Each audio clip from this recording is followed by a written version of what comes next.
Now, as you know, your Uncle Spurt, well into that health and fitness shenanigans. I like to get a proper sweat on every now and then, and not just from consuming excessive amounts of Monster Munch or getting stuck into your mum's latest OnlyFans uploads. And that's why I've got Google's fresh Fitbit Air strapped to my arm.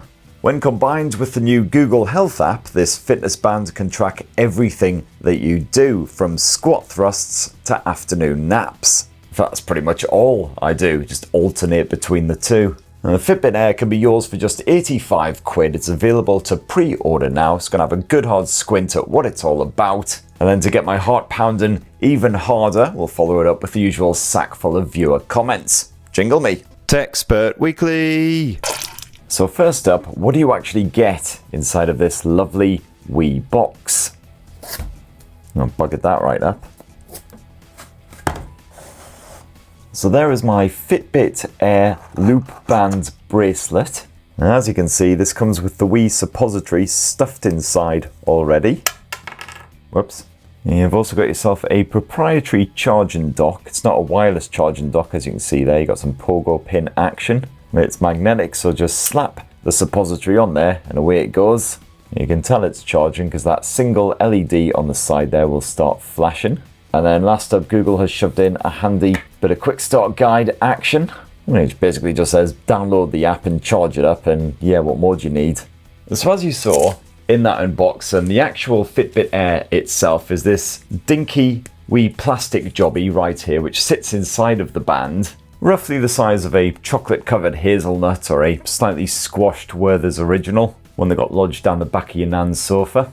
And this then slots inside of one of Google's proprietary bands. You've got a few different types to choose from. It comes with one of these performance loop bands. It's a soft touch fabric-y effort, which does up with Velcro. Got a choice of 4 different colors when you order your Fitbit Air band. This right here is the fog model, which looks kind of grey in just like natural daylight, but under warmer light, under a fluorescent light bulb or whatever, looks more of a greeny grey.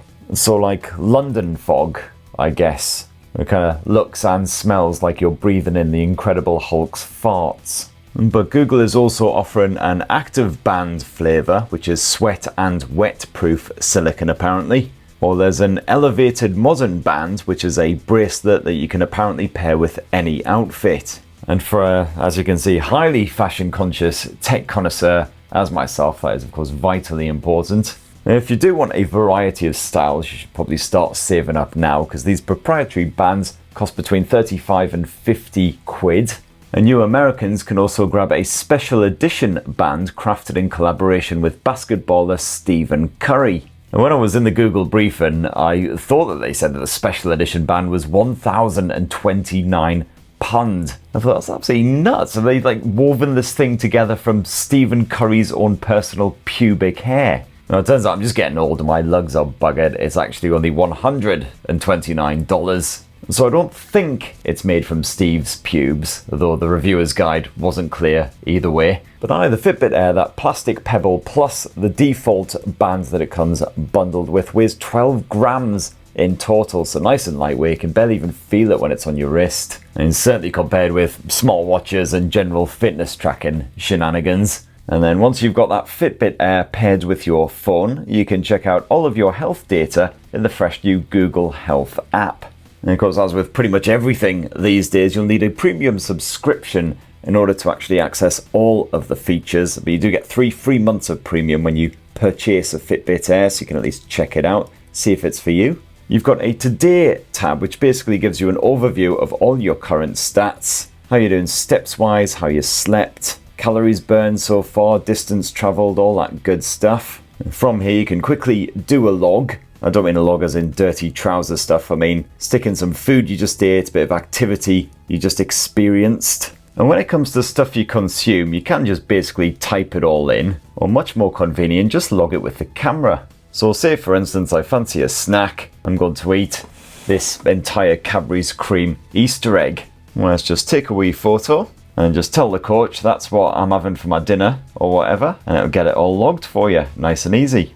But the big new feature here is the coach, and this is basically like Gemini, but for getting you all buff and stuff. So when you first log into Google Health, the coach will be like, so what do you want to achieve? What are your life goals? And then the coach will try and fix it for you, but just not in a Jimmy Savile kind of way, or at least I bloody well hope not. So for instance, I said I would like to keep fit, but also build my upper body strength, because while I am rather hench, obviously, can maybe do with a little bit more meat on these twiglets right here. And the coach will ask you a few questions just to find out, more about your daily existence, what kind of equipment you have access to. So I said I basically have a pull-up bar, nothing else. Don't bother ever going to the gym, surprise, surprise. And then the Google Health coach will give you a week-by-week breakdown of what to do in order to achieve these goals. So for instance, this week, all about establishing a rhythm, apparently. They'll do a combination of calisthenics, strength sessions, and a bit of shadow boxing. And I can break it down day by day, tell you which routine you should be concentrating on that particular day. So for instance, today I did the strength training upper body baseline workout.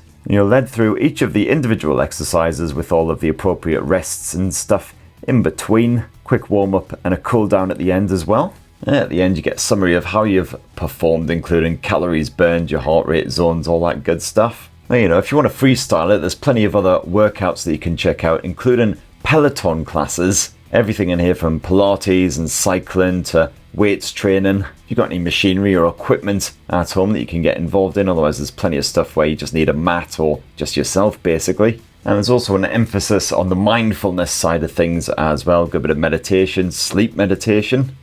Go ahead and begin by settling in comfortably onto your bed.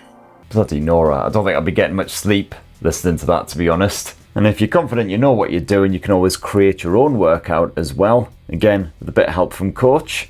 I'd like a workout that I can do while also eating Doritos. And boom, there's my workout. Snack time, mobility floor, and stretch, and snack, and stretch, and snack.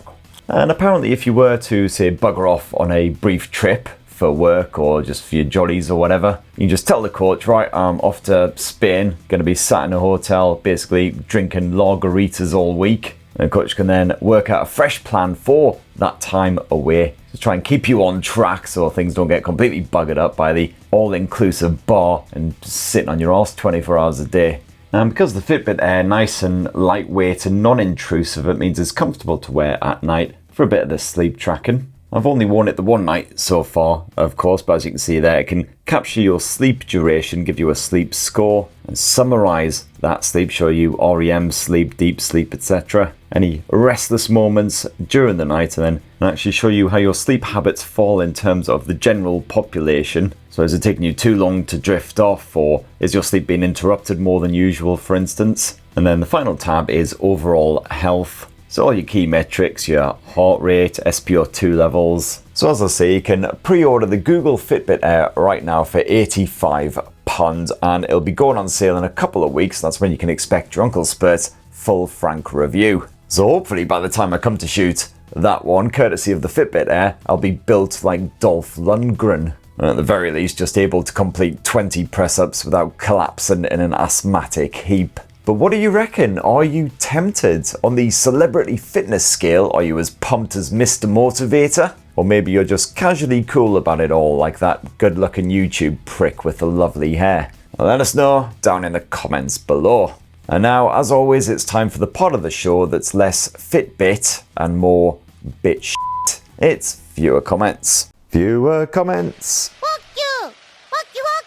Let's start this week with Martin Dion, who eats Martin, hope all's good, who says, this was supposed to be a Saturday night with no beer, but damn you, uncle. Are you saying that basically every time I post up a video, it drives you to drink? Well, it's understandable, of course, but I don't want to be held personally responsible for buggering up your liver. And Sushra007 says, hey Chris, I love your videos. We've got quite a few commonalities, age, hair, or lack of it, and a love for the booze. Yeah, that is basically all of my distinguishing features. He continues, hope you visit Birmingham sometime. I've actually visited quite a few times now, love a bit of Brum. Had many a drunken stumble around Digbeth.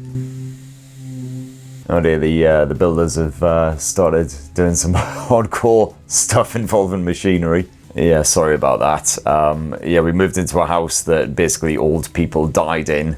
Hence we're having various supportive handrails and things like that chopped out and removed. I might keep the Stunner stairlift though, because not going to lie, that thing's an absolute godsend when I've had a few too many whiskies. What was I saying? Oh yeah, Digbeth. Yeah, no, great nights out in Digbeth. Love the bar scene down there. Memory's a little hazy of my last visit there, but I do remember going to some bar of some description and having that Vault City Buckfast beer. It was an incredibly bad idea. Basically felt like a donkey had kicked me right in the guts the next day. Next up, Tony Duitoise says, just learned that the Razer 70 Ultra will have a mere 5,000 mAh battery. Kind of disappointed actually. Awesome tech, awesome design, but come on, for that kind of money we deserve 6,000 mAh.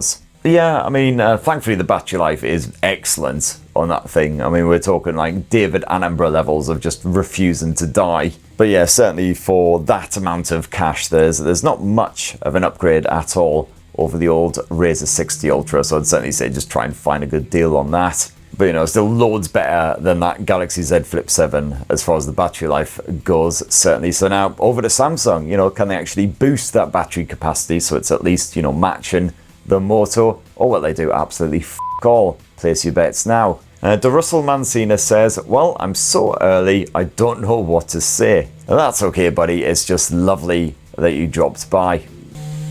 I'm really hoping this isn't being picked up too badly by the mic. I would just, you know, say, okay, I'll stop shooting and try again later, but if I do that, I won't get this out on time, I know that much.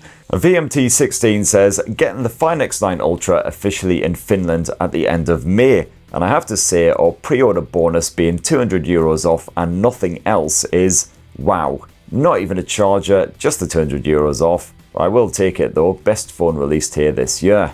Yeah, even here on Rip-Off Island, I think we get a charger, a watch, and some earbuds chucked in for the pre-order. Although on the flip side, I don't think we get any money off. It'll basically cost you the full, was it 1,500-ish quid. So certainly a good time to lure a couple of stray orphans into the basement, harvest a kidney or two. It sounds like the drilling, etc. has stopped, so blissful peace. That's good because the hangover was starting to kick in big time. And so Michael W says, I live next door to Waterloo, Ontario, home of BlackBerry. I'm not surprised to receive so many negative reactions from the area. BlackBerry has had a massive economic impact here and loyalty to the company ran deep. Sadly, BlackBerry's demise, like Nortel's decades earlier, was swift and left an enormous void. There's still a lot of BB ghosts haunting the region. And also, that was the most creative pronunciation of Ontario I've ever heard. Hang on, what is it? It's not pronounced Ontario. How the f*** is it pronounced then? How do you pronounce Ontario, as in the place in Canada? Ontario. What? That can't be right. Ontario. I think Gemini's having a f***ing stroke today. Ontario. Ontario, okay. Ontario. F*** my face. I guess I've just never heard anyone say Ontario before. Sorry about butchering the name of your hometown, mate.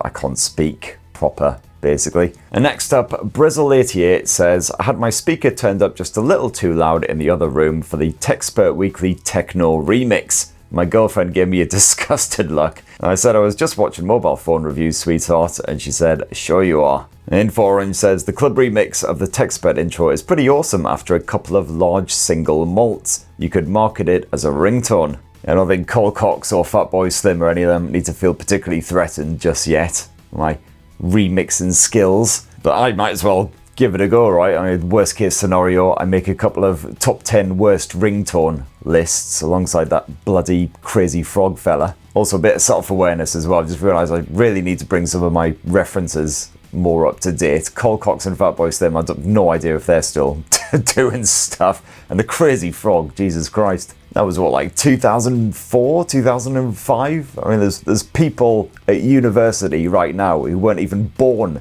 when some marketing shagwit came up with that loathsome amphibian. Busatsu says, I have the Honor Magic V2 and I need an upgrade. I play a lot of Pokemon Go. I'm tempted to go for one of the Red Magic phones for the cooling and the battery life, but which do you recommend? Is it worth getting the newest flagship? Thanks from Manchester. To be honest, I wouldn't have thought you'd even need to go Red Magic for just for Pokemon Go. Certainly, I mean, surely the likes of the Poco X8 Pro Max, massive bloody battery, can handle the likes of Wuthering Waves, so surely Pokemon Go wouldn't give it too much trouble. I do need to add a wee asterisk here though, just for the small print. I haven't played Pokemon Go since literally the summer when it came out, when everyone went batshit mental for it. I was writing for a website called Rukombu at the time, and basically every article we published about Pokemon Go, more clicks than your mum's last Bukake special. I gotta admit, I didn't even really particularly enjoy the game, but I had to bloody spend hours and hours and hours playing it to write all these endless frickin' guides, tips and tricks stuff, basically fapping every last glorious drop out of that thing before the fad wore off. Eventually pretty much ran out of ideas, really scraping the arse end of the barrel, trying to get more content live about Pokemon Go. One of my favourite articles was most inappropriate places to play Pokemon Go. The bottom of the barrel had been well and truly scraped through by that point. Oh my god, the article's actually still live as well. I thought that would have just been axed a long time ago. 7th of July 2016 I wrote that. Almost a friggin' decade ago. That's an absolute bite. Yeah, it's still all there. Apart from the pictures seem to have disappeared randomly, so I guess those have been deleted from the database.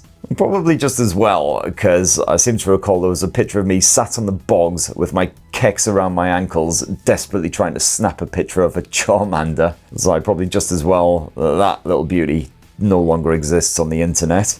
And last week we had a lovely wee chat about the upcoming Xiaomi 17T smartphones, which could potentially launch as early as this month. Lots of lovely correspondence on that topic, so Inertia Finder says, decided to get the F8 Ultra instead of waiting on the 17T, but I must still watch some reviews on it. Well, as usual, certainly hoping to bring you a full Xiaomi 17T and 17T Pro review, Uncle Spurt style, i.e. hungover and half-arsed. Crash PC CZ says, in my book it's DOA, the 13 megapixel ultra wide angle without autofocus is inexcusable for €999.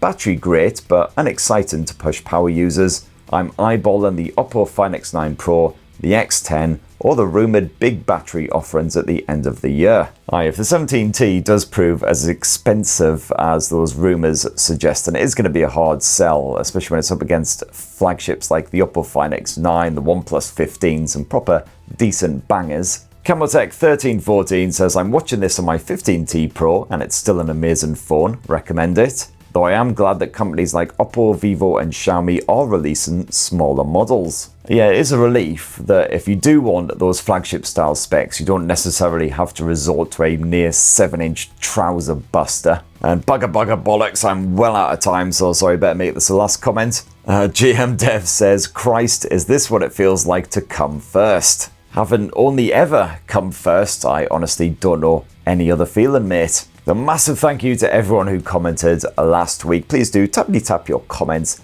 down below and we'll get through as many of those as possible next week. And speaking of next week, what the f*** is next week? Actually, next week is a lie because TechSpert Weekly is sadly going back to being TechSpert when I can be asked to do one. So I'm actually buggering off for a couple of weeks, so I won't be able to smash out an episode next week or the week after. But if for some reason you want more of this, well, no worries, I've got a few other videos lined up in my absence. The Motorola Razr Fold is in TechSpert Towers, ladies and gentlemen, so I'll be doing a full side-by-side with the Samsung Galaxy Z Fold 7 to see which one of those mighty mobiles is best for you, which one, if either of them, is worth squeezing into your pants. And a lot of small stuff, some of which I can't actually talk about because it's heavily embargoed. So if you don't want to miss all that bollocks, please do subscribe and ding that notifications bell. Massive thanks for watching this shower of shite to the bitter end, and make sure you have yourselves an absolutely ruddy, wonderful weekend. Cheers, everybody. Love you.